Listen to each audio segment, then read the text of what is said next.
தேவனாகிய கர்த்தர் கிருபையாய் எங்களை கண்ணோக்கி பாரும். இந்த சத்திய வசனத்தை கேட்பதற்காக எங்களை தாழ்த்துகிறோம், அர்ப்பணிக்கிறோம். இந்த சத்திய வசனத்தை கேட்கிற ஒவ்வொருவரும் ஆசீர்வதிக்கப்பட வேண்டும். ஒருவருடைய ஆத்துமாவும் விருதாவாய் போகாதபடிக்கு, வெறுமையாய் போகாதபடிக்கு, ஆத்தும திருப்தியோடு யாரும் கடந்து செல்வதற்கு கர்த்தராகிய தேவன் அனுகிரகம் செய்கிறாக. உடைய கிருபை உடைய மகளை சூழ்ந்திருப்பதாக. நிலத்தையும் கொழுப்பையும் விடுவது போல ஆத்தும திருப்தியோடு சந்தோஷத்தோடு வார்த்தை வசந்தினால் தேவ வார்த்தையினால் பலனடைந்து கடந்து செல்ல வாக்கியம் தான். இதனால் விசுவாசம் பெருகுவதாக, பரிசுத்தம் பூர்ணமடைவதாக எங்களை தாழ்த்துகிறோம், அர்ப்பணிக்கிறோம். இயேசு கிறிஸ்துவின் நாமத்தில் ஜெபிக்கிறோம் நல்ல பிதாவே, ஆமென். அல்லேலூயா. ஆண்டவராகிய இயேசு கிறிஸ்துவின் நாமத்தில் உங்கள் யாவருக்கும் வாழ்த்துக்கள். அன்பார்ந்தவர்களே, கடந்த 2 வாரங்களாக நாம் தியானித்துக் கொண்டிருக்கிறதான வேத பகுதி கர்த்தருடைய 7 பண்டிகைகள் என்கிறதான தலைப்பில் நாம் ஒவ்வொரு வாரமும் ஒவ்வொரு பண்டிகை குறித்து தியானித்துக் கொண்டு வருகிறோம். இந்த பண்டிகைகள் எல்லாம் கர்த்தருடைய பண்டிகைகள், கர்த்தரால் தேவ மக்களுக்கு ஆசரிக்கப்படும்படியாய் கொடுக்கப்பட்ட பண்டிகைகள். ஒன்றுமே மனித சுய இஷ்டத்தினால் உண்டாக்கப்பட்ட பண்டிகைகளும் அல்ல. இந்த பண்டிகைகள் பொழுதுபோக்குக்காகவோ வேற வேலை இல்லாம அந்த பண்டிகை கொண்டாடுங்கள் சும்மாதான் இருக்கிறாங்க என்பதற்காகவோ அல்லவே அல்ல. கர்த்தர் கொடுத்தால் 7 பண்டிகைகளும் பழைய ஏற்பாட்டு காலத்திற்கும் புதிய ஏற்பாட்டு காலத்திலே நிறைவேற போகிறதான தீர்க்க தரிசனங்களுக்கும் அது ஏற்றதாய், சத்தியம் நிறைந்ததாய், உண்மையுள்ளதாய் அது காணப்படுகிற ஒன்றாய் இருக்கிறது. அல்லேலூயா. ஆகவே கடந்த வாரத்திலே நாம் புளிப்பில்லாத அப்ப பண்டிகை பார்த்தோம். அதுக்கு முந்தின வாரத்திலே பஸ்கா பண்டிகை பார்த்தோம். பஸ்கா பண்டிகை எதற்காக என்று சொன்னால் உடனே நாம் சொல்ல வேண்டும், மீட்புக்காக, ரட்சிப்புக்காக, விடுதலைக்காக நமக்கு ஆசரிக்கும்படியாய் கர்த்தரால் கொடுக்கப்பட்ட ஒரு பண்டிகை. பஸ்கா பண்டிகை மூலமாய் பாவம் மன்னிக்கப்படுகிறது. பாவத்திலும் சாபத்திலும் விக்கிரக வழிபாட்டிலும் விழுந்திருக்கிற மக்களை அதன் மூலமாய் மீட்கிறார். பாரம்பரிய வழிபாட்டுகளை விட்டு கர்த்தர் மீட்கிறார். அதனால பாவம் மன்னிக்கப்பட்டு பரிசுத்தமாக்குகிறார். பரிசுத்தமாக்கின மக்கள் தொடர்ந்து பரிசுத்தமாகவே வாழ வேண்டும் என்பதற்காகத்தான் புளிப்பில்லாத அப்ப பண்டிகை என்று சொல்லி 2வது பண்டிகையை நாம் கடந்த வாரத்தில் தியானித்தோம். நல்லா கவனிக்கணும் பாருங்க. இந்த புளிப்பில்லாத அப்ப பண்டிகை ஒரு மாவு எதனால் புளிப்பாகிறது என்று சொல்லி பார்த்தோம். அது பழசாச்சுன்னா புளிப்பாகிறது. அப்ப பழைய வாழ்க்கை அல்லாமல் ஒருவன் கிறிஸ்துவுக்குள் இருந்தால் பழையவைகள் ஒழிந்து போயின, எல்லாம் புதிதாயின என்ற வார்த்தையின்படி நம்முடைய வாழ்க்கை புதுப்பிக்கப்பட்ட வாழ்க்கை இனி புளிப்பில்லாத வாழ்க்கையாக, இன்னும் சொல்ல போனால் குற்றமில்லாத வாழ்க்கையாக, பழைய வாழ்க்கை இல்லாமல் புதிய வாழ்க்கையாக, இன்னும் சொல்ல போனால் பரிசுத்த வாழ்க்கை. அல்லேலூயா. அப்போ இந்த புளிப்பில்லாத அப்ப பண்டிகை 7 நாட்களும் ஆசரிக்க வேண்டும் என்று சொல்லி ஆண்டவர் கொடுத்தார். 7 நாட்கள் என்று சொல்லும் பொழுது 7 என்ற வார்த்தைக்கு பூரணம் என்று அர்த்தம். 7 என்ற வார்த்தைக்கு அப்ப நம்முடைய ஆயுசு நாட்கள் முழுவதும் என்று அர்த்தம். சொல்லுங்க, இயேசு கிறிஸ்துவின் ரத்தத்தால் கழுவப்பட்ட மக்கள், பரிசுத்தமாக்கப்பட்ட மக்கள் ஆயுசு நாட்கள் முழுவதுமே பரிசுத்தமாய் வாழ வேண்டும். அதான் புளிப்பில்லாத அப்ப பண்டிகை. ரட்சிக்கப்பட்டோம் என்றால் எதற்காக ரட்சிக்கப்பட்டோம்? எதற்காக பாவங்கள் மன்னிக்கப்பட்டது? மீண்டும் பாவத்துக்கு போவதற்காகவா? மீண்டும் பழைய வாழ்க்கைக்கு போவதற்காகவா? அல்ல. அன்பான தேவ பிள்ளைகள், நம்ம எல்லாருமே பரிசுத்த வாழ்க்கை வாழ வேண்டும் என்பதற்காகத்தான் 7 நாட்கள் பூரணம் என்ற அந்த வார்த்தைக்கு வாழ்நாள் முழுவதும் என்ற அர்த்தத்தை அது கொண்டு வருகிற ஒன்றாக இருக்கிறது. இந்த புளிப்பில்லாத அப்ப பண்டிகையை 7 நாட்கள் கொண்டாடி 7வது நாள் ஓய்வு நாள் வரும். 7வது நாள் ஓய்வு நாள் வரும். அந்த ஓய்வு நாளிலே புளிப்பில்லாத அப்ப பண்டிகையுடைய நிறைவான நாள், கடைசி நாள். அது ஓய்வு நாளாக இருக்கிறபடியாலே யாரும் வேலை செய்யக்கூடாது. அன்னைக்கு ஓய்வு இருந்து அந்த பண்டிகையை அந்த ஓய்வு நாளிலே நிறைவு செய்ய வேண்டும். அதை முடிந்ததற்கு பின்பாக அடுத்த நாள் வேலை நாள். ஓய்வு நாளுக்கு அடுத்த நாள் வேலை நாள். இந்த இஸ்ரவேல் மக்கள் எல்லாரும் என்ன செய்ய வேண்டும்? அறுவடைக்காக அவர்கள் வயலுக்கு போக வேண்டும். இந்த புளிப்பில்லாத அப்ப பண்டிகையை அவன் கொண்டாடினதுக்கு பின்பாக அவர்கள் தொடர்ந்து அடுத்த நாளிலிருந்து நிறைவடைஞ்சதுன்னா, புளிப்பில்லாத அப்ப பண்டிகையுடைய கடைசி நாள் நிறைவடைஞ்சதுன்னா அதுக்கு அடுத்த நாளே அவர்கள் வயலுக்கு போய் வயலை முதல் பலனாக ஒரே ஒரு அரிக்கட்டை அறுத்து தேவாலயத்திற்கு கொண்டு வர வேண்டும். அதுதான் முதல் பலன் பண்டிகை என்று சொல்லி பார்க்கிறோம். இன்றைக்கு நாம் தியானிக்க போகிற பண்டிகை முதல் பலன் பண்டிகை. வாசிப்போம் பாருங்கள். என்னாகமம் புஸ்தகம் 28ஆம் அதிகாரம் 26ஆம் வசனத்தை நான் வாசிக்கிறேன், நீங்கள் கேளுங்கள். என்னாகமம் 28:26. நீங்கள் கர்த்தருக்கு புதிய போஜன பலியாக முதற் கனிகளை செலுத்தும் பண்டிகை நாள்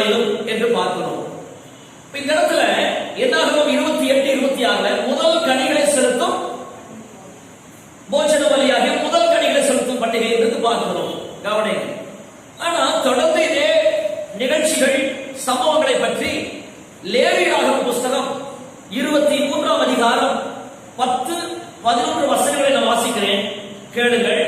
லேவியராகமம் 23ஆம் அதிகாரம் 10ஆம் வசனமும் 11ஆம் வசனமும்.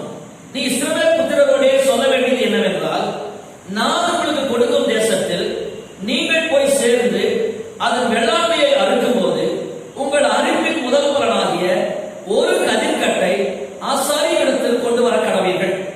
11ஆவது வசனம், உங்களுக்காக அது அங்கீகரிக்கப்படும்படி ஆசாரியன் அந்த கதிர்கட்டை ஓய்வு நாளுக்கு மறுநாளிலே கர்த்தருடைய சந்நிதியில் அசைவாட்ட வேண்டும் என்று பார்க்கிறோம்.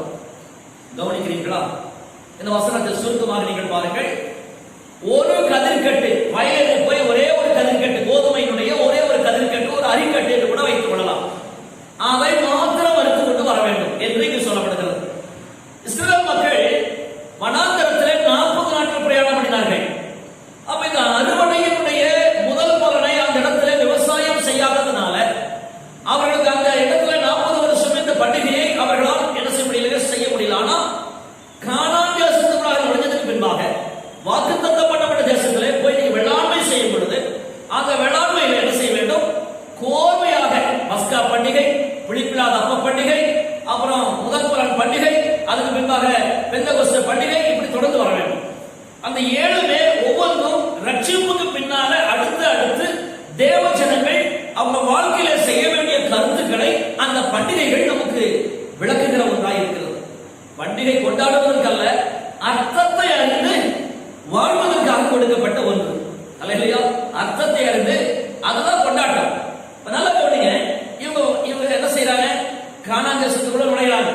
அதுக்கப்புறம் அவர்கள் காணியாட்சிகளை பங்கிட்டுக் கொண்டு வயல்ல வேலை செய்து கோதுமைகளை எல்லாம் விதைச்சு நல்லா அறுவடைக்கு வர நேரத்தில் இவர் என்ன செய்யறாரு? பஸ்கா பண்டிகை முடிந்து, அதுக்கப்புறம் புளிப்பில்லாத அப்ப பண்டிகை முடிந்து, அடுத்த நாளிலேயே புளிப்பில்லாத அப்ப பண்டிகை ஓய்வு நாளாக இருக்கும். இது இறுதி நாள்.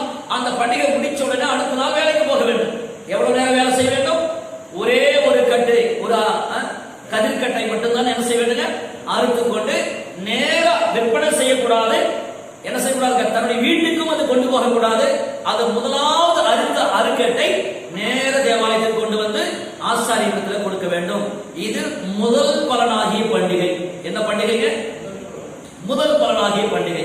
அதை ஆசாரியம் வாங்கி தேவாலயத்தில் வைத்து அசைவாட்டுவார் என்று பார்க்கிறோம். இந்த முதல் பலன் பண்டிகையின் அர்த்தம் என்ன என்று புதிய ஏற்பாட்டு காலத்தில் நான் பார்க்கும் பொழுது உயிர்த்தெழுதலை குறிக்கிறது. இயேசுனுடைய உயிர்த்தெழுதலை பஸ்கா பண்டிகையில அடிக்கப்பட்டால் அப்புறம் என்ன செய்ய வேண்டும்? அவர் உயிர்த்தெழ வேண்டும். இடையில ஏன் புளிப்பில்லாத அப்ப பண்டிகை என்று கேட்டால் பரிசுத்தராய் இயேசு கிறிஸ்து பலியானார் என்பதை, அதான் இந்த இடையில அந்த பண்டிகை இணைக்கப்பட்டிருக்கிறது. நாமும் பரிசுத்தராய் வாழ வேண்டும் என்பதற்காகத்தான் புளிப்பில்லாத அப்ப பண்டிகை. அதுக்கப்புறம் தான் முதல் பலனாகிய பண்டிகை. வேதத்தில் பார்க்கும் பொழுது 1 கொரிந்தியர் 15ஆம் அதிகாரம் 23ஆவது வசனத்தில் வாசிக்கும் பொழுது 1 கொரிந்தியர் 15ஆம் அதிகாரம் 23ஆவது வசனத்தை நான் வாசிக்கிறேன், கேளுங்கள். அவனவன் தன் வரிசையிலே உயிர்ப்பிக்கப்படுகிறான், முதல் பலனானவர் கிறிஸ்து. அப்ப முதல் பலன் பண்டிகை தான் பார்க்கிறோம். அப்ப புதிய ஏற்பாட்டில் முதல் பலன் எதை குறிக்கிற ஒன்றா இருக்கிறது? கிறிஸ்துவனுடைய உயிர்த்தெழுதலை குறிக்கிற ஒரு காரியமா இருக்கிறது. நல்லா கவனிங்க.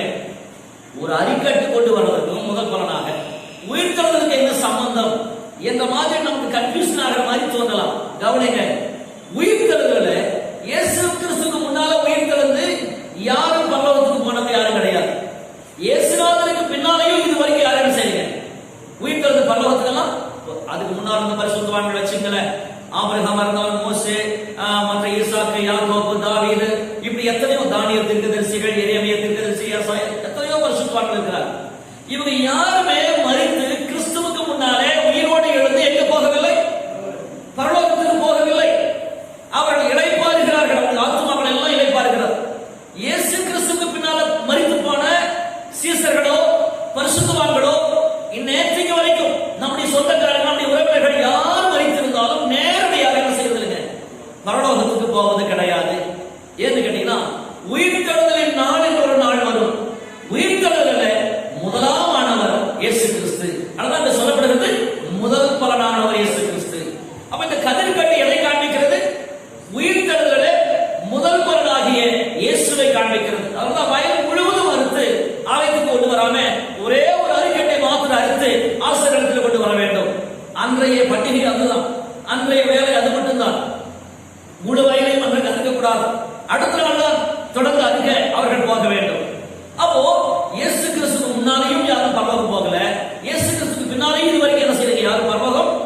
அப்படின்னு அவங்க எங்க இருக்கிறாங்க? பரதீசு என்கிற இடத்துல இளைப்பாரி கொண்டிருக்கிறார்கள். இந்த பூமியிலும் அவர்கள் தொடர்பு கொள்ள முடியாது.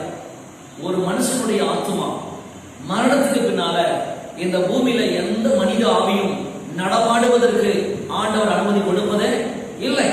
நல்லா நிறைய பேர் சொல்லுவாங்க, சொப்பனத்துல வந்தாங்க, அங்க பார்த்த இங்க பார்த்த இருக்கிற மாதிரியே இருக்கிறதுனா நம்முடைய பிரம்மை தான், நம்முடைய நினைவுகள் தான் அப்படி சில நேரங்களில் அப்படி இருக்கிற மாதிரி காண்பிக்கிறது உடைய. உண்மையிலேயே எந்த பரிசுத்தவானா இருந்தாலும் சரி, பாவியாக இருந்தாலும் சரி, யாருடைய ஆத்மாவும் இந்த பூமிக்கு திரும்ப வருவதே இல்லை. சிலர் சொல்லுவாங்க, அந்த ஆன்மாவோட நான் பேசுனேங்க, செத்துப்பான அந்த அம்மாவோட ஆன்மாவோட நான் பேசுனேன்னு சொல்லுவாங்க. அப்படியெல்லாம் ஒண்ணு பேசலாம் முடியாது. இதெல்லாம் ஒரு பிரம்மையினால சொல்லக்கூடிய ஒரு காரியங்களா இருக்கலாம், அல்லது கட்டுக்கதைகளா இருக்கலாம். ஜோசியங்கள் மூலமாய், ஜாதகங்கள் மூலமாய், அதை வைத்து பிழைப்புக்காக செய்கிறவர்கள் மூலமாய் சொல்லப்படுகிற கட்டுக்கதைகளாக இருக்கிறார்களுடைய. வேதம் சொல்லுகிறது, மனிதன் ஒரு முறை மரிப்பதும் பின்பு நியாயத்தீர்ப்படைவதும் மனுஷனுக்கு நியமிக்கப்பட்டிருக்கு. அதான் தேவ நியமமே, அதுதான் சட்டம். நியமம் என்று சொன்னால் சட்டம். தேவ சட்டம் என்ன சொல்லுகிறதுங்க? எந்த மனிதனுடைய ஆமையும் இந்த பூமியில மரணத்துக்கு பின்பாக அவன் தேவனுடைய அனுமதி இல்லாமல் இந்த பூமியில எங்குமே நடமாட முடியாது. உலாவுவதற்கு ஆண்டவர் அனுமதி கொடுப்பதில்லை. யாரையும் அது துன்புறுத்த வரவே முடியாது. நல்லா கவனிக்கணும்.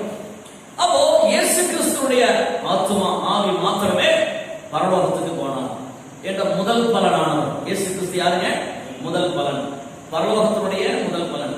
இப்போ தேவ சமூகத்தில் பாருங்கள், ஒரு கதிர்கட்டி என்பது கிறிஸ்துவின் உயிர்த்தெழுதலை குறிக்கிற ஒன்றாக இருக்கிறது. பழைய ஏற்பாட்டில் கூட பார்த்தீங்கன்னா யோசேப்பு என்ற ஒரு மனுஷனை குறித்து பார்க்கிறோம். இந்த யோசேப்பு யாக்கோபுடைய இளைய குமாரனாய் 11வது குமாரனாய் காணப்படுகிறார். அதுக்கு பின்னால் ஒரு பென்யாமின் என்ற ஒருவன் இருக்கிறார், ரொம்ப சின்ன பையன். இந்த யோசேப்பு இளம் வயதிலேயே அவன் நல்ல பரிசுத்தமா வாழ்ந்த ஒரு மனுஷன். யோசேப்பு யாக்கோபுக்கு நல்ல பிரியமான மகன்.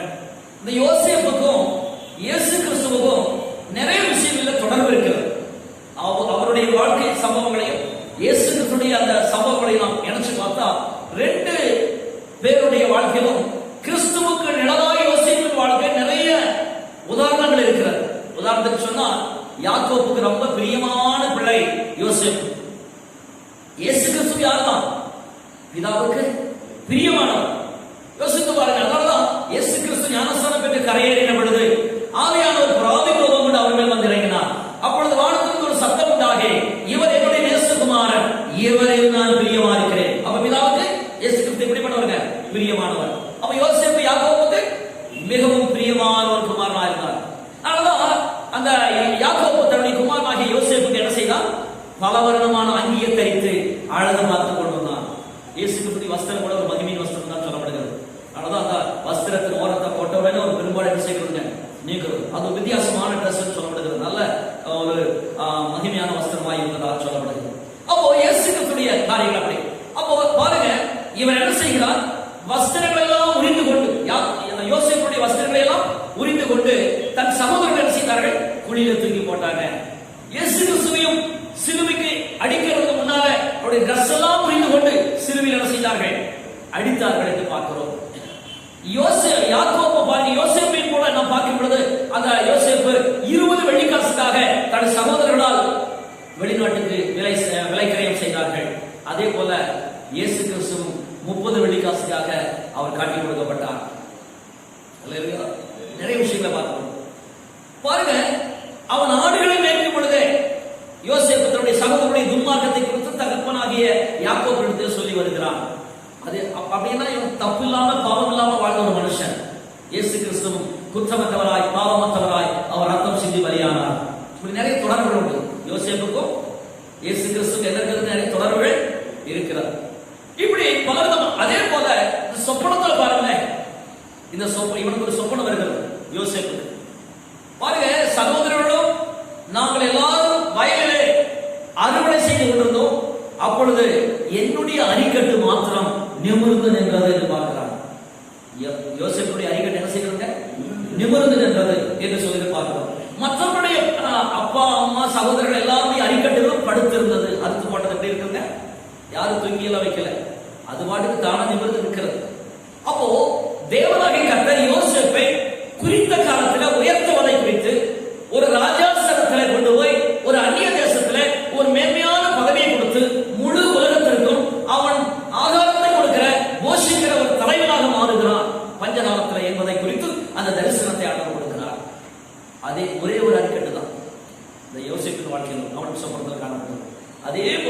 கிறிஸ்துவை நிலநாட்டாமல் சொல்கிற அந்த காரியம், இஸ்ரவேல் ஜனங்கள் வயலுக்கு போனா ஒரே ஒரு கதிர்கட்டை அடித்து தேவாலயத்தை என்ன செய்ய வேண்டுங்க, கொண்டு வர வேண்டும். இது முதல் பலனாகிய பண்டிகையின் அரிக்கட்டு.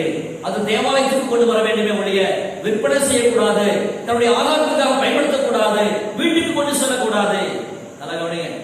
இப்போ முதல் பலன் பண்டிகை பார்த்து கொண்டிருக்கிறோம். நல்ல கவனிங்க.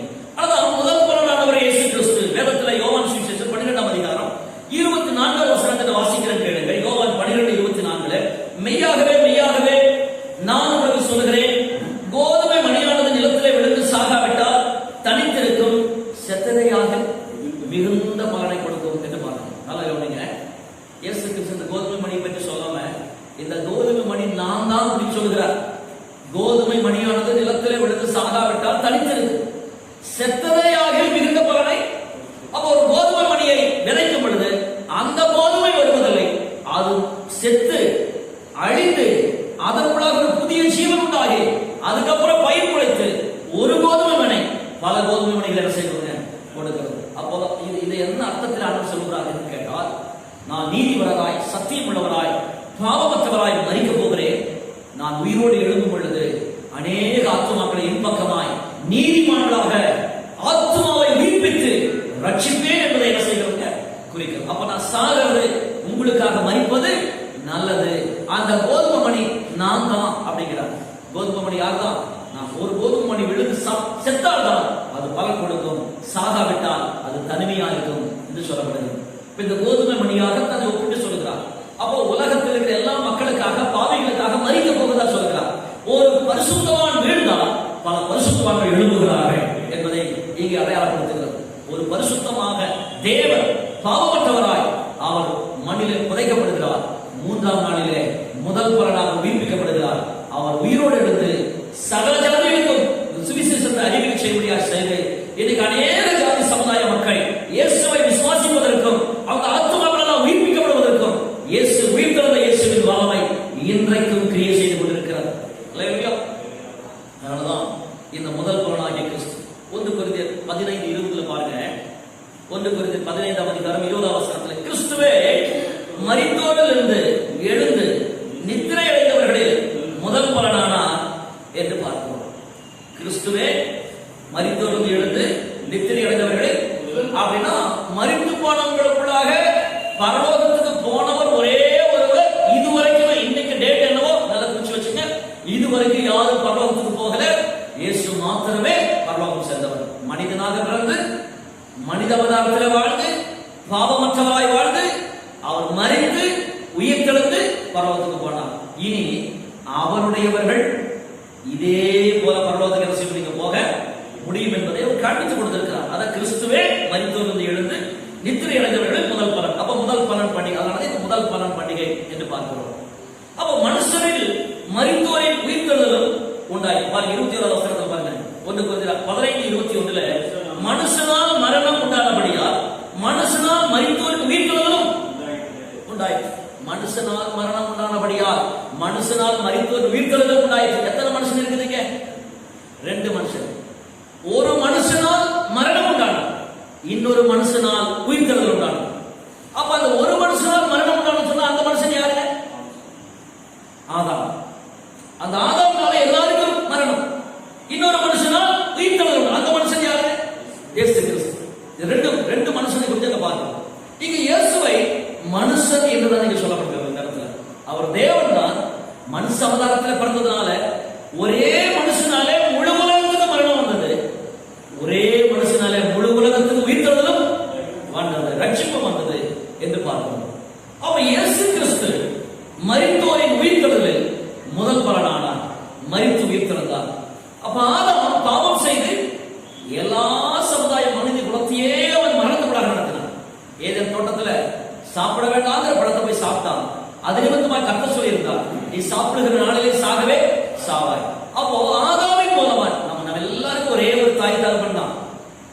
ஆதி பெற்றோர்கள் முழு உலகத்திற்கும், எல்லா ஜாதிகளுக்கும், எல்லா பாசைக்காரர்களுக்கும், எல்லா இன மக்களுக்கும் முதல் பெற்றோர்கள் ஆதாம் ஏவாள். அவங்க மூலமா நாம் உண்டானோம்.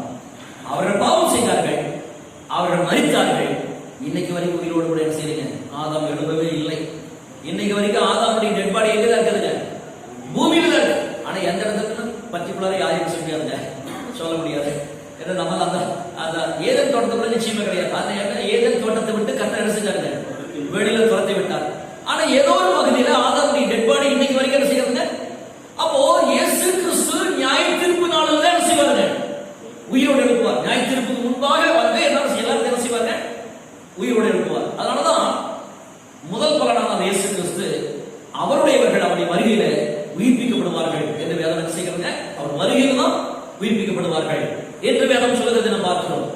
அப்போ தேவ சமூகத்தில் தேவ பிள்ளைகள் என்று பார்க்கும் பொழுது அவன் தந்த வரிசைகள் என்று பார்த்தோம். கடந்த வசனத்தில் 1:15-23 அவன் தந்த வரிசைகளா இருக்கு. உயிர்த்தெழுதல பல வரிசைகள் உண்டு. பரிசுத்தவான்களுக்கு சில வரிசைகள் உண்டு. பாவிகளுக்கு ஒரே டைம்ல உயிர்த்தெழுதல், பாவிகளுக்கும் உயிர்த்தெழுதல் கட்டாயம் இருக்கிறது. இயேசுநாதரையே நம்பலினாலும் விசுவாசிகளினாலும் கடைசியா அவன் என்ன செய்வான்? உயிர்த்தெழுந்தாக வேண்டும், நியாய தீர்ப்பு செய்வதற்காக.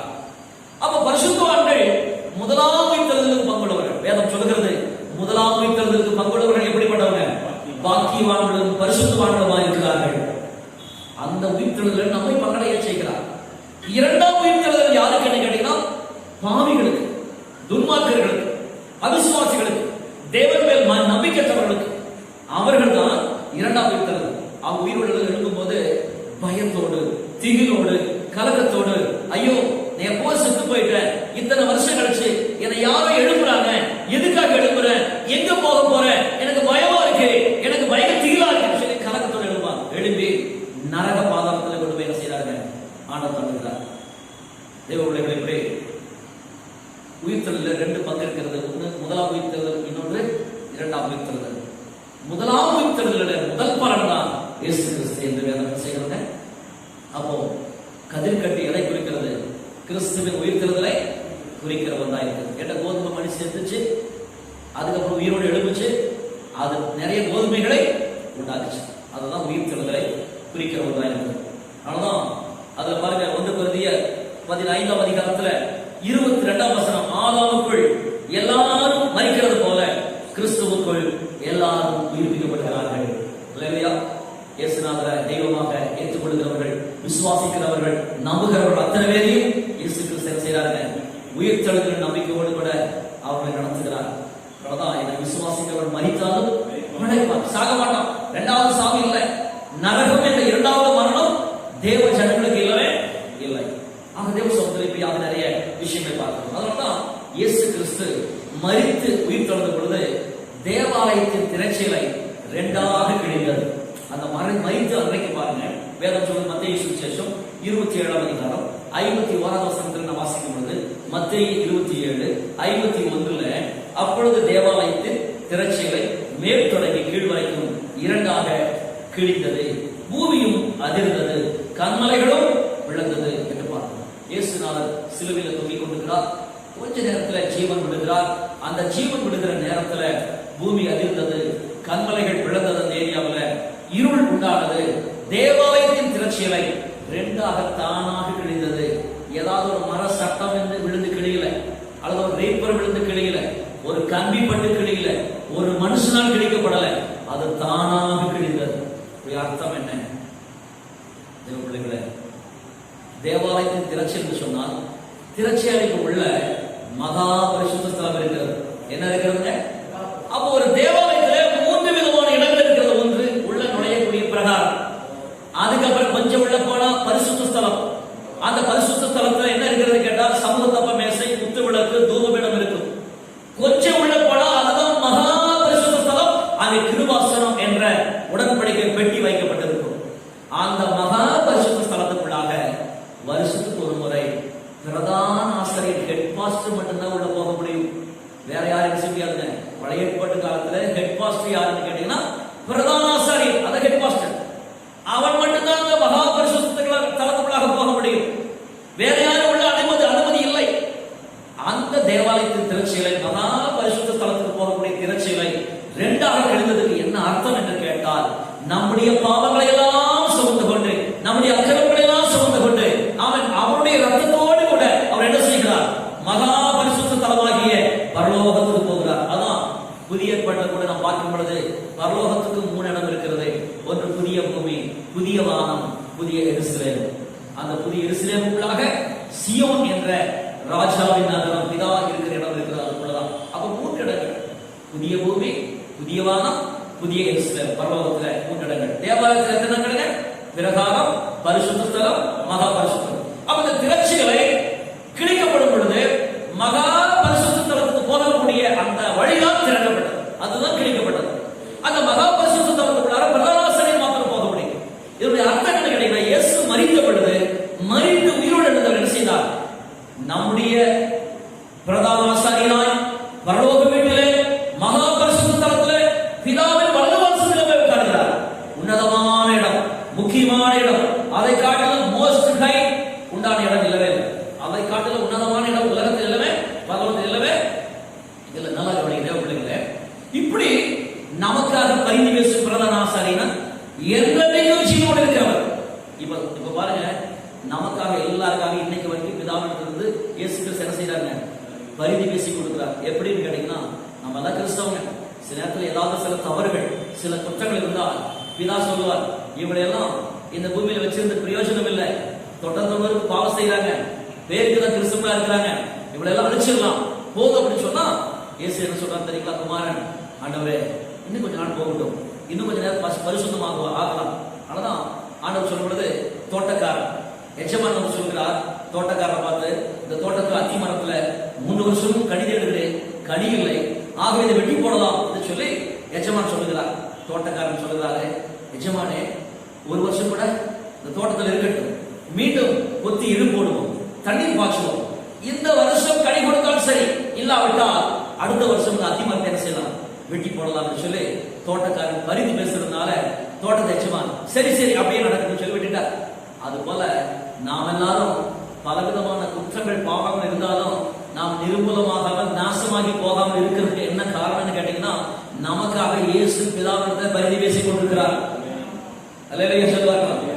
இப்போ பழைய ஏற்பாட்டு காலத்திலும் பிரதான ஆசாரியர் ஜனங்களுக்கு பாவ நிவர்த்தி செய்யும்படியாக மகா பரிசுத்த ஸ்தலத்தில் போய் திரட்சிகளுக்குள்ளாக போய் அவர் பிராயச்சித்தம் செய்வார். ஆண்டவரே, எங்க ஜனங்களுக்கு, இஸ்ரவேல் மக்களுக்கு கொள்ளைகளை வரக்கூடாது, யுத்தங்கள் வரக்கூடாது, அவங்களுக்கு எந்த நாசமாசங்கள் வரக்கூடாது, அவர்கள் பாதுகாக்கப்பட வேண்டும், மழை இல்லாம பஞ்சம் வராதபடிக்கு நல்ல மழை பெய்ய வேண்டும், இப்படி எல்லாம் ஜனங்களுக்காக என்ன செய்வார்? பிரதான ஆசாரியர் போய் ஜெபம் பண்ணுவார். அப்போ அந்த பிரதான ஆசாரியர் குறிப்பிட்ட நாள் செத்து போய்வார். ஆனா மரித்து போகாத பிரதான ஆசாரியன் இயேசு கிறிஸ்து.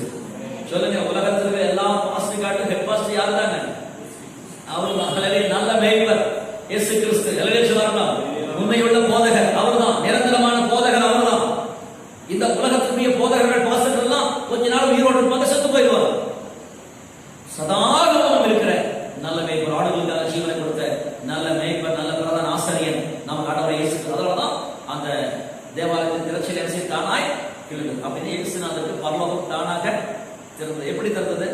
மனுஷனா பிறந்தாரு, மனுஷனா வாழ்ந்தாரு, பாவம் செய்யாமல் வாழ்ந்தார், பரிசுத்தமாய் வாழ்ந்தார். அதனால பாவத்தை ஜெயித்தார், உலகத்தை ஜெயித்தார், பரிசுத்த பலியாக மாறினார், மரித்தார். பாதாளம் அவரை பூட்டி வைக்க முடியல, மரணம் அவரை வென்று ஜெயிக்கல. மரணத்தையும் பாதாளத்தையும் ஜெயித்தவராய் அவர் புறப்பட்டு போகும் பொழுது பரலோகம் தானாக இருந்துச்சு. சொல்வார்கள், பாதம் சொல்லியிருக்கலாம், ஆண்டவரே நீர் என்ன மனுஷனா படைச்சீங்க, மண்ணில படைச்சீங்க, நீர் கடவுள், நீங்க வேணா பாவம் செய்யாம வாழலாம், நாங்க மனிதர்கள், முன்ன பின்ன எங்களுக்கு இருக்கும், நாங்க ஏதாவது சின்ன சின்ன தப்புதெல்லாம் இருக்கும் அப்படின்னு நம்ம சொல்லுவோம். இந்த சொல்றதற்கு இப்படி சொல்லி தப்பித்துக் கொள்ள கூடாது என்பதற்காக தான், சரி சரி நீ மனுஷனா இருந்தா பாவம் செய்யாம இருக்க முடியாதுங்கிறையா, நீ மண்ணான மனுஷனா இருக்கனால ஏதாவது தவறுகள் இருக்குன்னு சொல்றியா, சரி நானும் மனுஷனா பிறந்து பாக்குறேன், பாவம் இல்லாமல் வாழ்ந்து பாக்குறேன், இது போல நீங்கள் வாழ வேண்டும் என்று சொல்லி கிறிஸ்துவுக்கு பின்னால் வருகிற அத்தனை பேரையும் பரிசுத்தமாய் வாழ்வதற்கு ஆண்டவர் அடையாளப்படுத்தினார், முன்மாதிரியாக வாழ்ந்து காண்பித்தார். அல்லேலூயா. அப்படித்தான் அவர் மரித்து உயிர்த்தெழுந்து முதல் பலனாக செய்கிறார், பரலோகத்துக்கு போயிருக்கிறார். அவருடையவர்கள் சொல்லுங்க, கிறிஸ்து வரும் பொழுது ஒருவேளை மரித்திருந்தால் உயிரோடு எழுப்பி பரலோகத்துக்கு போவோம். ஒருவேளை இயேசுநாதர் வர்றதுக்கு முன்னால் நம்ம ஜீவனோடு இருந்தால் மறுரூபமாக்கப்பட்டு பரலோக வீட்டுக்கு என்ன செய்ய போகிறோம்? போக போகிறோம். ஆனாதான் இஸ்ரவேல் புத்திரர் வயலிலே அறுவடை செய்து ஒரு கதிர்கட்டை மாத்திரம் கொண்டு வந்து ஆசாரியரிடத்தில் கொடுக்க வேண்டும். ஆசாரியரிடத்தில் கொடுத்த உடனே ஒரு கதிர்கட்டை ஆசாரியன் தேவாலயத்தில் வச்சு என்ன செய்வாங்க? அசைவாட்டுவார். எப்படி அசைவாட்டுவார் என்று சொல்லி, எப்படி ஆட்டுவார் அந்த கதிர்கட்டை? இப்படி ஆட்டுவாரா, இல்ல பூசை மணி ஆட்டுவார் இப்படி ஆட்டுவாரா, எப்படி ஆட்டுவார் என்று சொல்லி பார்த்தால் தேவ பிள்ளைகளை நல்லா யோசித்து பார்க்கும் பொழுது நம்முடைய பைபிளில வந்ததை அப்படியே காப்பி அடிச்சு விக்கிரக வழிபாடு செய்கிறவர்கள் இந்து கோயில பாருங்க என்ன செய்வாங்க, அதை கற்பூர தட்டு அசைவாட்டுவாங்க. எப்படி அசைவாட்டுவாங்கன்னு கேட்டீங்கன்னா, கற்பூர தட்டை வச்சு இப்படி என்ன செய்வாங்க, வட்டமாக இப்படி அசைவாட்டுவாங்க. ஒரு சிலர் மனசுக்கு தகுந்த மாதிரி இப்படி பண்ணுவாங்க, மேலையும் கீழே மனம் பண்ணுவாங்க. ஆனா அசைவாட்ட வேண்டியது, உண்மையான அசைவாட்ட வேண்டிய மெத்தட் எதுன்னு கேட்டீங்கன்னா, வேதத்தில் சொல்வது அந்த கற்பூர தட்டை வச்சு என்ன செய்வாங்க, வட்டமாக இப்படி அசைவாட்ட வேண்டும். அப்படி செய்யும் பொழுது கிழக்கு மேற்கு தெற்கு வடக்கு எல்லா திசைக்கும் இயேசு கிறிஸ்து ரட்சகர். உலகத்தின் எல்லா ஜாதிகளுக்கும் எல்லா வாசிகார்களுக்கும் முழு உலகத்திற்கும் இவரே ரட்சகர், இவரே பாவத்தை மன்னிக்கிறவர். இவரை விசுவாசிக்கிறவர்கள் மரித்தாலும் உயிரோடு கூட எழும்பலாம், இவர்களுக்கு நித்திய ஜீவனம். உலகத்தின் 4 பக்கங்களுக்கும் அப்படி செல்ற மாதிரி அந்த அப்படி அசைவாட்டு அசைவாட்டு பலி ஒரு பலியே இருக்கிறது. பைபிள் பாத்தீங்கன்னா அசைவாட்டு பலி அது எதுக்குன்னா, ஆசாரியர்கள் பிரஸ்த பலின்னு சொல்லப்படுகிறது. ஒரு ஊழியர்காரன் பிரஸ்த பண்ணி ஊழியருக்கு அப்பாயின்மெண்ட் பண்ணும் பொழுது அவர் என்ன செய்ய வேண்டும், அசைவாட்டு பலியாக பலி செலுத்தி அந்த பலி பொருளை ஆசாரியுடைய உள்ளங்கையில கொடுத்து அவளை தேவ சன்னிதியில வைத்து அசைவாட்ட வேண்டும். இந்த ஆசாரியன் சொல்ல வேண்டும், நான் இந்த இஸ்ரவேலில் 12 கோத்திரங்களுக்கு பொதுவானவன், பாரபட்சம் பார்க்க கூடாது, ஜாதி பார்க்க கூடாது, மொழி பார்க்க கூடாது, சொந்தக்காரன் பார்க்க கூடாது, எல்லாருக்கும் பொதுவாய் நியாயம் செய்ய வேண்டும். இந்த ஆசாரியன் என்ன செய்யக்கூடாதுங்க, ஜாதி பேதம் பார்க்க கூடாது, தன்னுடைய ஆட்களுக்கு மாத்திரம் யாராரும் பார்த்து பாரபட்சம் பார்த்து அப்படி செயல்படக்கூடாது. அதுதான் அசைவாட்டு பலி. நீங்க நிறைய பேர் பாத்தீங்கன்னா, நம்ம ஆளு, இந்த பாஸ்டர் செய்வாரு, ஓ அந்தந்த வீட்டுக்காரங்கெல்லாம் நம்ம ஆளுங்க. கிறிஸ்துவுக்குள்ள வந்த யூதன் என்றும் கிரேக்கன் என்றும் இல்ல, நம்ம ஆளு கிடையாது. எந்த ஆளு? இது எல்லாரும் தேவ பிள்ளைகள், கிறிஸ்து ஒரே குடும்பம். பாரபட்சம் பார்க்காமல் ஊழியம் செய்ய வேண்டும் என்பதற்காகத்தான் இந்த அசைவாட்டு பலி. இதை மறக்கக்கூடாது. ஒரு பதவி பிரமாணம் செய்யும்போது கூட சமூக விரோதமான எந்த செயல்களில் ஈடுபடாமல் என்ன செய்வேன், எல்லா ஜனங்களுக்கும் எல்லா ஜாதிகளுக்கும் எல்லா மதத்தினர்களுக்கும் நான் நியாயம் செய்வேன் சொல்லி பதவி பிரமாணமே பண்ணுவாங்க. ஆனா வந்ததுக்கு பின்னால என்ன செய்யறாங்க, வேண்டாத வேலையெல்லாம் செய்யறாங்க. ஆட்சியாளர்கள், எம்எல்ஏக்கள், எம்பிக்கள் வேண்டாத நிறைய செய்யறாங்க. ஆனா பதவி பிரமாணம் எப்படிதான் செய்யறாங்க, சமூக நீதியின்படி நான் என்ன செய்வேன், பாரபட்சம் இல்லாமல் எல்லாருக்கும் பாடுபடுவேன் தான் பதவி பிரமாணம் செய்யறாங்க. ஆனால் தேவ ஊழியக்காரர்கள் செய்யக்கூடாது. உலக அரசியல்வாதி மாதிரி என்ன செய்யக்கூடாது, அரசியல் பண்ணக்கூடாது. சபை என்பது அரசியல் பண்ணுகிற இடம் அல்ல, ஒரு தெய்வீக பணி செய்கிற ஒரு இடமா இருக்கிறது. இல்லையா? எல்லாரையும் நேசிக்க வேண்டும், எல்லாருக்கும் பாரபட்சம் இல்லாமல் நியாயம் செய்ய வேண்டும். சமூக நீதி, உண்மையான சமூக நீதி இங்கெல்லாம் இருக்கிறது. அந்த கிறிஸ்தவர்கள் யோதனிடம் இல்லை, கிரேக்கனிடம் இல்லை. இங்க ஜாதி பாகுபாடோ, மொழி பாகுபாடோ, இன பாகுபாடோ, நிற பாகுபாடோ, படித்தவன் ஏழை என்ற பாகுபாடோ இந்த இடத்துல இல்லவே இல்லை. அதனால்தான் கிறிஸ்துவானவர் முழு உலகத்துக்கு ரட்சகர். அதான் யோவான் ஸ்நானகன் அடையாளப்படுத்தும் பொழுது இவரே உலகத்தின் பாவத்தை சுமந்து இருக்கிற தேவாலயம் என்று சொல்லப்படுது. முழு உலகத்திற்கு எந்த ஜாதியானாலும் உலகத்துல பாருங்க, இந்து மத வேதத்தில் சொல்லப்படுகிறது 4 வருணங்கள். அந்த 4 வருணங்களிலே 4 வருணங்கள் என்று சொன்னால் 4 ஜாதிகள். இந்து சமுதாயத்தினுடைய அந்த கோட்பாடுகள் சொல்லுகிறது. என்ன சொல்லுகிறது? பிராமணர்கள், சத்திரியர்கள், வைணர்கள், சூத்திரர்கள், 4 வகையான ஜாதிகள் இருக்கிறதாக சொல்லப்படுகிறது. அப்ப பிராமணர்கள் யாரு என்று கேட்டால் பாருங்க, அந்த பிராமணர்கள் யார் என்று கேட்டால் அவர்கள் தான் தெய்வீக பணி செய்ய வேண்டும், கடவுள் பணி செய்ய வேண்டும். அவர்கள் பேசுகிற பாஷை சமஸ்கிருதம், அதுதான் புனிதமானது என்று சொல்வார்கள். கிறிஸ்தவர்கள் அப்படியெல்லாம் கிடையாது. புனித பாஷை என்றெல்லாம் ஒன்றும் கிடையாது. புனிதமான தெய்வத்தை நாம் ஆராதிக்கிறோம், நம்ம எல்லாரையும் புனிதமாக்குகிறோம். நான் எவ்வளவு அசுத்தனா இருந்தாலும் என்னை புனிதமாக்கக்கூடிய ஒரு சர்வ தேவன் இருக்கிறார். நான் எந்த வாசியை பேசினாலும் அதை அவர் பெருசா பார்க்கறதில்லை. இறுதியத்தில் சுத்தம் இருந்தால் போதும், அவரை நான் தரிசிக்கலாம். ஆனால் அந்த பிராமணர்கள் தலைமை பிறந்தவர்களாக சொல்லப்படுகிறது. அவர்கள் என்ன செய்ய வேண்டுமோ, அவர்கள் புனிதமானவர்கள். ஆலயத்துக்குள்ளாக கருவறைக்குள்ளாக அவங்க போக முடியும். மற்றபடி சத்திரியர்களோ, வைணவர்களோ, சூத்திரர்களோ ஆலயத்துக்குள்ள போகக்கூடாது, ஆலய பணி செய்யக்கூடாது. அவர்கள் பேசுகிற பாஷையெல்லாம் அசுத்த பாஷை. அவர்கள் அசுத்தவான்கள், தேவாலயத்துக்குள்ளாக நுழையக்கூடாது. அப்ப பாருங்க தேவ பிள்ளைகளே, மற்ற 3 வகையான ஜாதிகளும் அசுத்தர்கள் என்று சொல்லப்படுகிறது. அப்போ கடவுள் என்னை அசுத்தர் என்று சொன்னா, அந்த என்ன வெறுக்கிற கடவுளை நான் என்ன கூப்பிடணும் அப்படி யாராவது யோசிக்கிறார்களா? யோசிக்க, நான் என்ன வெறுக்கிற கடவுள், என்ன நேசிக்கிற கடவுளை நான் கூப்பிடுகிறேன். இப்போ இயேசு கிறிஸ்து என்னிடத்துல வருகிற ஒருவனையும் புறம்பே தள்ள, நீ எந்த ஜாதியும் பரவாயில்ல, நீ எவ்வளவு எப்படிப்பட்ட நிறம் இருந்தாலும் பரவாயில்ல, எந்த மொழி பேசினாலும் பரவாயில்ல, நீ எவ்வளவு அசுத்தனா இருந்தாலும் பரவாயில்ல, நீ என்னிடத்துல வா, உன்னை நான் புனிதமாக்கி விடுகிறேன். இல்லையா? அப்ப எவ்வளவு அசுத்தனையும் புனிதமாக்க முடியாத வழிபாடுகள் இருக்கிறது. பிராமணர்கள் தான் என்ன செய்ய வேண்டுமா? கருவறையில் வேலை செய்ய வேண்டும். சத்திரியர்கள் என்ற ஒரு இடம் இருக்கிறது, அவர்கள் அரசாட்சி செய்ய வேண்டும். சத்திரியர்கள். வைணவர்கள் என்ற ஒரு ஜாதி பிரிவு இருக்கிறது, அவர்கள் வேளாண்மை செய்ய வேண்டும், வியாபாரம் செய்ய வேண்டும். சூத்திரர்கள் என்ற ஒரு கூட்டம் இருக்கிறது, அவர் சுத்தம் பண்ண வேண்டும். கட்டிடப்பணி, விறகு உடைத்தல், துணி துவைத்தல், இப்படி வண்ணார் வேலை செய்வது, வார்த்தசாப் நடத்துவது, இப்படி சின்ன சின்ன இந்த மாதிரி வேலைகள் எல்லாம் செய்கிறவர்கள் சூத்திரர்கள். மொத்தத்தில் பிராமணர்கள் தவிர மற்ற எல்லாருமே அசுத்தவான்கள் என்று சொல்கிறார்கள். நம்முடைய மார்க்கம் கிறிஸ்துவம் அப்படி சொல்வதில்லை. எல்லா மனிதனும் ஆண்டவர் என்ன செய்கிறார்கள்? பாவியான எந்த மனிதனும் இயேசுவிடத்தில் வந்தால் அத்தனை பேரையும் புனிதமாக்குகிறார். கிறிஸ்துவுக்குள்ள வந்தால் தெய்வப்படி எல்லாருமே செய்யலாம். எந்த ஜாதியானாலும் பாஸ்டர் ஆகலாம். சமத்துவம் எங்க இருக்கிறது? சமநீதி எங்க இருக்கிறது? மனித நீதி எங்க இருக்கிறது? கிறிஸ்துவத்தில் மட்டும்தான் இருக்கிறது. மனுஷனா மதிக்கக்கூடிய மார்க்கம் கிறிஸ்துவம் மட்டுமே. மனுஷன் அசுத்தனாக நீசனாகவும் சொல்லுகிற மார்க்கம் உலக மார்க்கங்கள். அந்த தேவ பிள்ளைகளே, நம்முடைய தேவன் மகா பரிசுத்த தலத்துக்கு அவர் போனார். முதல் பலனாக போனார்.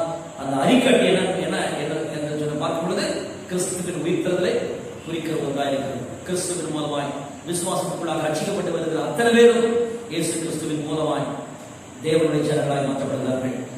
அவருடைய நாமத்தின் மேல் விசுவாசம் வைத்து அவரை ஏற்றுக்கொண்டவர்கள் எத்தனை பேர்களும், அது யாரும் இருந்தாலும் சரி, எந்த மனுஷனாக இருந்தாலும் சரி, அத்தனை பேரும் பிள்ளைகளாகவே மாற்றப்படுகிறார்கள். ஒருவனும் வேலைக்காரனாகவோ இந்த ஜாதி அந்த ஜாதி ஆகவோ அத்தனை பேருமே இயேசுவின் பிள்ளைகள். எவ்வளவு பெரிய ஒரு வாக்கியம்! எத்தனை பேர் ஆக சொல்ல முடியும்? அப்போ முதல் பலன் பண்டிகை கிறிஸ்துவின் உயிர்த்தெழுதலை குறிக்கிற ஒரு பண்டிகை. இந்த உயிர்த்தெழுதலின் பண்டிகையை அறிந்த நாம் இந்த சத்தியங்களை எல்லாம் கேட்பதனாலேயே சத்தியத்தின்படி வாழ்ந்தாலே போதும். சாத்தானை ஜெயிக்கலாம், வியாதிகளை ஜெயிக்கலாம், பாவத்தை ஜெயிக்கலாம், ஒரு வெற்றியான வாழ்க்கை வாழலாம். இல்லையா? இதுதான் சத்திய தெரிவுகள். சத்தியம் உங்களை தேவ சமூகத்தில் சொல்ல எந்த குறைவுகள், பலவீனங்கள், வியாதிகள், கஷ்டங்கள், கடப்பாடுகள், எந்த வாழ்க்கையுடைய தடைகள் காணப்பட்டாலும் சரி, எல்லாவற்றையும் முறியடிக்கக்கூடிய சர்வவல்ல தேவனாகக்கூடிய ஆண்டவர். இல்லையா? இந்த சத்தியத்தின்படி நாம் அறிந்து புரிந்து வாழ்ந்தால் போதும். நித்திய ஜீவனுக்காக நியமிக்கப்பட்டவர்கள் பாரம்பரியத்துக்கு போகாமல், எந்த சடங்காச்சாரத்துக்கு போகாமல், பரிசுத்தமாய் வாழ்ந்து இயேசுவை மாத்திரம் நம்பி வாழ்ந்து அவரே சிறந்த பரிகாரம், வேற பரிகாரங்கள் தேவையில்லை என்று வாழ்கிறவர்களை கர்த்தர் கட்டாயம் வெற்றியான ஒரு வாழ்க்கையில நடத்தி கொண்டு போகிறார். எத்தனை பேர் அர்ப்பணிக்க முடியும் சொல்லுங்க? முதல் பலன்களில் முதலாமானவர் இயேசு